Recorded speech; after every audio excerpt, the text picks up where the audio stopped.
আজ 18ই মে। আপনি কি জানেন আজকের দিনে ঐতিহাসিক গুরুত্বটা কি? আজকের দিনে কি হয়েছিল? আজকের দিনে 1945 খ্রিস্টাব্দে ইউরোপে আনুষ্ঠানিকভাবে দ্বিতীয় বিশ্বযুদ্ধের সমাপ্তি ঘটে।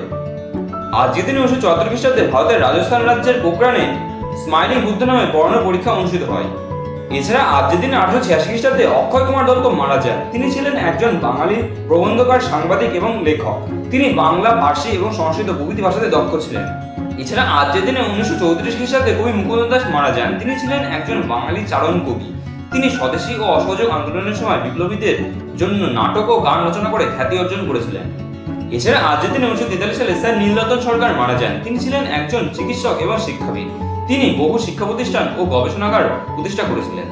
এছাড়া আজকের দিনটি আন্তর্জাতিক জাদুঘর দিবস হয়ে পালন করা হয়। ভিডিওটা কেমন লাগলো সেটা কমেন্ট বক্সে কমেন্ট করে জানান। ভিডিওটা যদি ভালো লেগে থাকে তাহলে একটা লাইক করে দেবেন। ভিডিও থেকে যদি আপনি নতুন কোনো তথ্য জানতে পারেন তাহলে আপনি আপনার পেজে শেয়ার করে যাদের জন্য সুযোগ করে দেবেন। এইরকমই প্রতিদিনের গুরুত্ব সম্পর্কে জানতে চ্যানেলটি সাবস্ক্রাইব করে চ্যানেল